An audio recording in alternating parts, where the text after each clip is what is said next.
listening to America First Radio. Here is your host, Paul Adams. Welcome back, everybody, to America First Radio. My name is Paul Adams, and this is the 50th and last episode. It'll be my last installment. I think over the course of the last, 8 months, I've said what I've had to say, with maybe the exception of a couple of things, which I'm about to discuss right now. But the number of people that are listening to the show has gone substantially down over the course of the last few months. It may have something to do with the fact that I am pro-America and not pro-Trump all the time.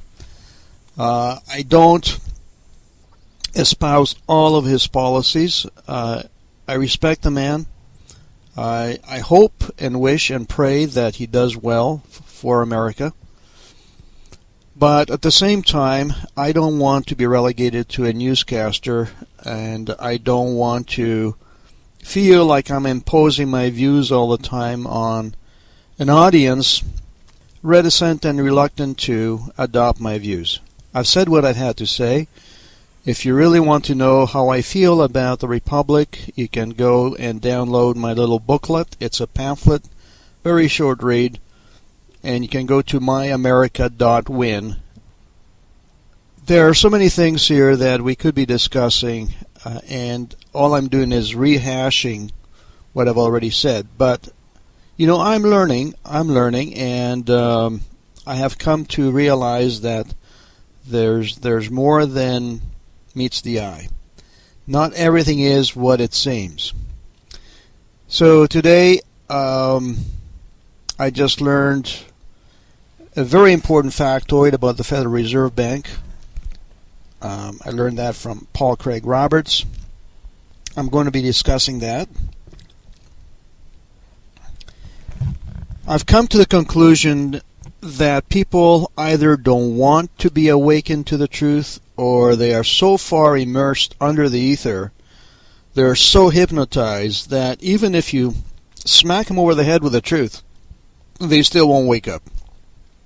And that's where I would say 80% of the people are right now in America. I also wanted to explain how I got involved in politics, because back in 2014, if anybody had told me that, Paul, you would be immersed in U.S. politics, I would have told them, my friend, you need to check into rehab. I don't know what's wrong with you, but I have zero interest in U.S. politics right now. So how did it all happen? Well, in 2014, I was a self-employed businessman with not the slightest interest in politics. That was the year also I had the 2 heart attacks in July and September, which really did me in. But a year prior, in 2013, I had a very strange, life-altering experience. I don't know if any of you have had it. I doubt it. But I was in what's called a time slip or a time warp, whatever you want to call it. Here's what happened. Where I lived back then, near Palms, which is right between Culver City and Century City, in Los Angeles, I used to go to church every Sunday. For 3 years religiously, I would walk to church, take the same path. It's a 20-minute walk. And then one weekend back in, forget the exact weekend, but it was in February of 2013. The Saturday before, my watch stopped. So the next day when Sunday arrived, I was going by my computer's clock. I have an iMac, 21-inch. And it's hooked up to the internet, so it never misses time, okay? And that Sunday, as the time approached to leave for church, I got myself ready, I shaved, I put on my clothes. I knew that it would take me 20 minutes to get there, so that I would always leave at 20 to 9 and get there by 9 o'clock. when the service started. So I left at 22:09 as usual, and I passed by the usual landmarks, noticing nothing unusual. It was a beautiful sunny California morning, not too cold, not too warm, and I crossed Sepulveda Avenue, and I crossed the bridge over the 405, and I went to Sawtelle. I was at the intersection Sawtelle and Palms, made the right-hand turn. In view came the building. I walked inside expecting to see people, milling around the hallways and the chapel filled. That's the usual reception, right about 9 o'clock. But instead, the chapel was empty. The hallways were barren. Nobody was walking around. And I thought, that's really strange, because I didn't hear of a special meeting that particular Sunday, or, change in times. Maybe there's a special conference or something that I haven't heard about. And then I saw one of my friends, Lloyd, approaching me in the chapel, and I asked him, I said, "Where is everybody, Lloyd?" And he said, "What do you mean?" I said, "Where is everybody?" He says, "Well, church hasn't started yet." And I asked him, "What time is it?" And he showed me his watch. It was an analog watch, and it showed 20 minutes to 9. Then I looked up at the clock in the chapel, and it also showed 20 minutes to 9. And I thought, that's very strange. What happened? It's never happened before. It should be 9 o'clock. It took me 20 minutes to get there. Anyway, I left to go back home. I left at 12:05. And then when I got to my place, the clock on the computer showed 12:25. So it had taken me exactly 20 minutes to get back home. And like I said, the Mac is on the internet. It's never lost time. So it got me really puzzled. I went online. I was looking for answers to my experience, paranormal experience, and I found a website called Project Pegasus, which is hosted by Andy Basiago. That's Basiago, Basiago. It's not an Italian name. It's actually a Polish name. And this gentleman has experienced time travel. All right. I won't get into all the details, but he has worked under government operations, secret operations, DARPA operations, and they have experimented with time travel and teleportation. He is the expert. Anyway, I wrote him and I explained to him what happened to me on that Sunday. And he wrote back, he said, "Well, you banked into a different timeline. Or you kind of slipped into a parallel timeline." A parallel timeline is a timeline that is similar to the one I was on, but not exactly identical. So that was that. And that particular experience has marked me. And that was in 2013. So in 2014, late 2014, I learned from Andy that he was contemplating running for president. And then by 2015, he was full on. He had put on his website, Andy2016.com, and I saw some of his policies, and I was encouraging him, and I was giving him some of my ideas, some of my suggestions. I thought maybe the best way to run, if you're an unknown, is to round up a cabinet, a credible cabinet, and proceed forward. Or have a very visible vice president as your running mate. And I thought at the time, who better to run with him than Judge Andrew Napolitano? Andrew Napolitano, Andrew Basiago, very catchy. It would really go over well in the mainstream media. Anyway, long story short, Andy liked my ideas, and he asked me if I would be one of his campaign advisors. And I was stunned. Campaign advisor? I don't know anything about politics. But it was amazing how all of a sudden this skill set that I never thought I had manifested itself. So I accepted, and immediately I went to work. I produced a spreadsheet that had all the particular policies on one axis and all the candidates.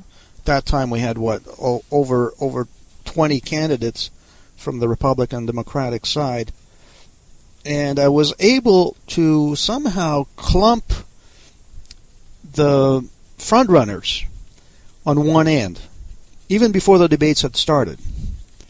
I kind of instinctively knew who would be ahead, like Ben Carson, Jeb Bush, Trump, Hillary, and Bernie Sanders, along with Ted Cruz. So I kept track of all the candidates. I advised Andy. And then after a while, as 2015 wore on, I realized that Andy wasn't going anywhere. And he wasn't taking any of my advice seriously. He wasn't implementing it. So I thought, I'm going to back off. If I'm of no use, then what's the point? And then that's when I got the call from upstairs, the tap to run myself. And I thought that was a very bad idea. I argued almost for 2 weeks with the Lord. Very, very, very, very bad idea. I told him it was like telling a paraplegic to train for the Olympics in the shot put event. I was just not the right guy for it. But he persisted, talked me into it, and, the rest is history. And now it's time for me to exit politics. I had despised it in the first place, and now I loathe it even more. I did my best to elect Trump on Twitter, and now I'm beginning to see that he has been co-opted, and he needs to... there's so many things he needs to do to inform the public, the American people, of what's going on, and he's not doing it. He needs to tell them what's going on behind the shadow government, the deep state, the black ops through money laundering, drugs, what the Fed is doing. I just learned what the Fed is doing, and that's why we're in the Truman Show. And then you have all the pedophilia which is used to blackmail people, where they put them in these studios with children and have them commit horrendous acts, and they videotape them to blackmail them later on. There's so many things that are still unresolved. The indictment and prosecution of Hillary Clinton, of Podesta, of Soros, Bill Clinton. So there's a lot of loose ends, and I've said what I had to say about this. I'm not going to keep belaboring the point. As long as Hillary is free, when she should be behind bars, we are being played. We need to thank Donald Trump for his great work on the pedophile arrests, but we also need to incarcerate George Soros, not for his interference in elections abroad, but in our own electoral system. We also need to incarcerate Obama for numerous treasonous acts. We need to decouple from some of his executive orders, like the NDAA, for example. We also do need to repeal the Patriot Act. We also need to upgrade the Constitution so the people are in power. As I mentioned many times before, I believe that a dose of direct democracy is in order. And I feel as long as none of the above is taking place, the American people are being duped. They are being rolled over a barrel. And they will keep getting screwed by the two-party illusion that is very likely coordinated by the Vatican, I'm afraid, at the apex, which in turn may be controlled by the Freemasons or the Illuminati. I'm not sure which. Take your pick. Doesn't matter at this point. And at the very top, we have Lucifer, who is hell-bent on creating havoc, on creating wars, blackmailing, bribing, because he knows his time is short, and he wants his shot. He wants to be adored and worshipped as the Savior of mankind because he's jealous of Jesus Christ. So he wants to have his 1 hour under the sun. He wants to usher in his Luciferian era, a new world order. And that may very well happen after World War III, which is very imminent, folks, very imminent. So as long as the mainstream media is shilling for the puppet masters, the people will never get the truth. They will never wake up. If you control the media, and if you can control the treasury, the people are done for. All these stories about the Russians, the leaks, the spying, it's just theater to keep us confused and overwhelmed. And then when you have Trump say to a cheering group of people, just go back home and watch basketball and I'll fix it, something's terribly wrong. The only thing that will fix this world is the return of the King of Kings, who I adore, my Lord and Savior Jesus Christ. He is the only one who can fix it all. In the meantime, strap yourselves. It's going to be the ride of your life. Yesterday, after I heard Trump say that the latest chemical attack in Syria on April 4th, 2017 was the fault of Bashar al-Assad, without any fact-finding reports, with no multinational investigation completed, I thought, oh my gosh, this is so unpresidential. Either this guy is a meathead who took us all for a ride, or he has been co-opted by the neocon, Zionists, the military-industrial complex, who need to have wars to stay afloat, who need to create the Greater Israel Project by stabilizing and breaking apart the Middle East. If I was president and was fully aware that Assad had previously been falsely accused of chemical attacks on his own people, and that the real culprits, the perpetrators, had been rebels,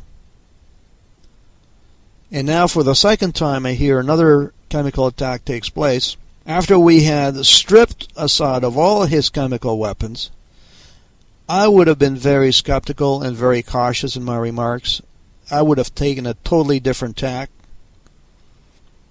especially if 2 days prior to the attack I had changed my policy on Syria and had signaled to Assad that I was not interested in any regime change. But to all of a sudden, without any fact-finding mission, to pin it on Assad, without even calling up Assad on the phone to ask him what happened, and say to the whole world that Assad has crossed multiple red lines, without any kind of evidence. I mean, I would look like a complete doofus. I don't know what Trump is thinking. You know? What? How do you retract those comments now? It's beyond me. It's totally beyond me. It's starting to look like a freak show. It's starting to look like a lot of the same old smoke and mirrors. Here's by the way what really has happened here in Syria with this chemical attack. And this is from RT, okay, Russia Today. But I believe them. There were chemical weapons stored in a warehouse just west of the hospital where the children died. The Syrian army bombed the weapons depot, which was held by the rebels, not realizing that there were chemical weapons stored by the rebels. And so the fumes from the explosion reached the hospital just east of the depot, and that's how so many people died. But the rebels spun the story to pin it on Assad, and Trump took the bait, hook, line, and sinker. He should have at least said, I'll have a statement after the fact-finding report is in. So this sounds a lot like a botched-up PR stunt coordinated by Jared Kushner, who wants to further destabilize the Middle East to get the Zionists rolling over Syria. It's so unprofessional, so amateurish. In an era of social media, in an era of transparency, when people are slowly waking up to the Kabuki theater, it looks like another 9/11. Like a very badly choreographed movie. Who are these people that are choreographing all this, scripting all this? Dumb, very, very thick people. Give me a break. Bunch of amateurs. So when I've learned that the surveillance on Americans has been going on since 2001, as I mentioned in my last couple of programs, and that Trump is not talking about any of this. He's not talking about the surveillance on Americans. Instead, he is focusing on surveillance on him. And he's pretending that Obama was spying on him. Of course he was spying on him, I thought he already knew that. But when I've learned all this, I knew we were being played. Because how is it possible that none of his top staff, generals like Kelly and Flynn and Mattis, could not have clued him in that Americans were being spied on since 2001? And where is his outrage that Americans are being spied on?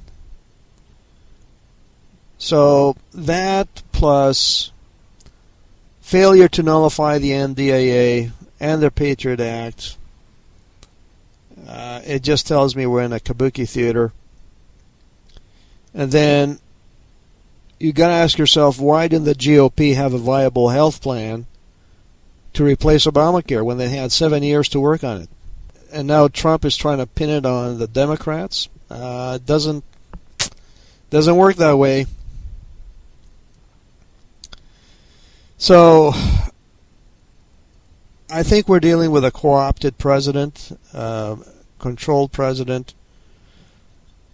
Maybe he was controlled all along. I don't know what I don't know. But I'm done. I'm out of here. Okay? And today, Paul Craig Roberts clinched it for me. He exposed the Federal Reserve Bank, or the Fed as it's better known. I learned that the Fed has a trading desk, and they trade in all markets, from stocks to options, commodities, and they never experience a loss. Why? Because they have unlimited funds. They print the money, folks, so they never show a loss. All the losses are absorbed. Wouldn't it be wonderful if you and I could do that? And I guess the question is, if they can print all that money, why can't they print some money to pay for the health care? Anyway, that was the last straw for me. I already knew there were black ops, off-the-books transactions through drug dealings where the CIA was funding operations worldwide. even PSYOP operations within the United States. I mean, it's almost like having your own franchise. If you want to do harm to a country, all you need is a bank to launder the money, some dealings with drug lords, and you're off to the races. We are in a Truman Show. It's a riddle within a mystery within an enigma. The lies upon lies upon lies. It's all a huge theater, folks. So if that is the case, if we can't get to the bottom of it, if we can't get to the truth, if we have politicians that will not respond to their constituents, because you know what, they really don't care. They really don't care. And they're blackmailed, and they're bribed, and they answer only to their donors. I responded to an email the White House had sent me yesterday. I made some comments about this chemical attack and President Trump's remarks. And I got an email back. The White House is experiencing a rash of emails right now, and we cannot respond to your concerns. Please visit the website and contact us through the website. So I'm getting the runaround. Yeah.